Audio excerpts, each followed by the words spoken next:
uliye nguvu na kinga yetu sisi taifa lako. Umeyafanya mafuta kuwa ishara ya nguvu. Tunakuomba uyabariki mafuta haya na kuwapa nguvu wakatekumeni watakaopakwa nayo. Nao wakishapokea hekima na nguvu zako, waweze kuifahamu zaidi Injili ya Kristo wako, na kwa moyo mkuu waanze maisha magumu ya Kikristo, na baada ya wao kuwa watoto wako, wafurahi kwamba wamezaliwa upya na kwamba wanaishi katika kanisa lako. Tunaomba hayo kwa njia ya Kristo Bwana wetu.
Ndugu zangu, tumwombe Mungu Baba Mwenyezi ayabariki na kuyatakasa mafuta haya, ili wale watakaopakwa nayo mwilini wageuke rohoni na wastahili kupata wokovu wa milele.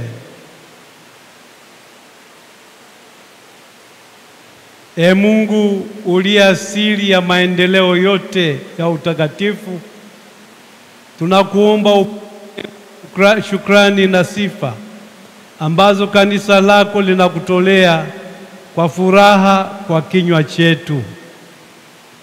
Hapo mwanzo wewe uliamuru nchi izae miti ya matunda.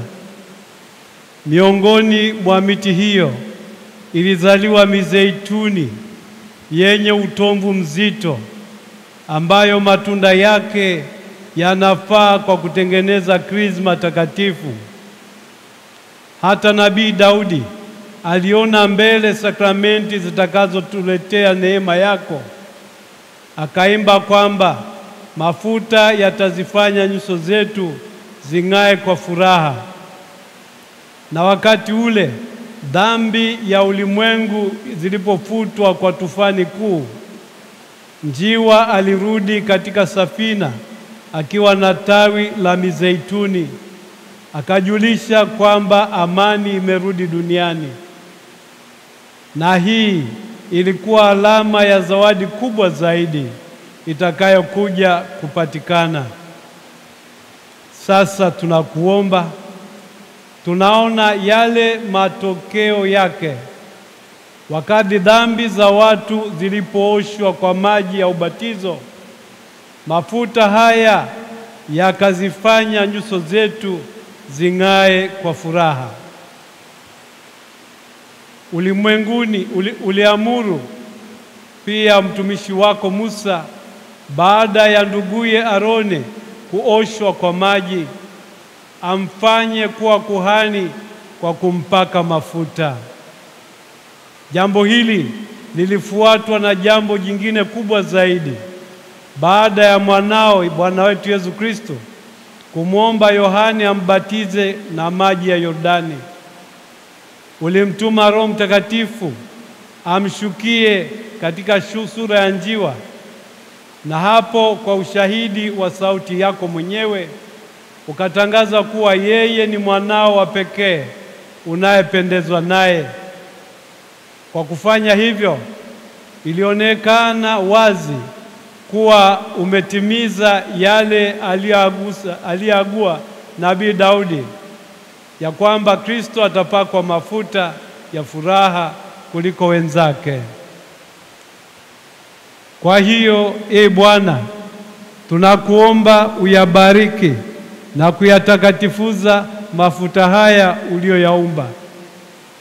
Uyajaze nguvu ya Roho Mtakatifu kwa uwezo wa Kristo wako, maana krisma imepata jina hilo kutoka kwa jina lake takatifu. Nawe uliwapaka krisma mafuta makuhani, wafalme na manabii na mashahidi wako. Uifanye krisma hii iwe ishara ya uzima na wokovu kamili kwa wale watakaozaliwa mara ya pili kwa maji ya ubatizo. Ufute uovu waliozaliwa nao mara ya kwanza kwa kupakwa mafuta haya matakatifu.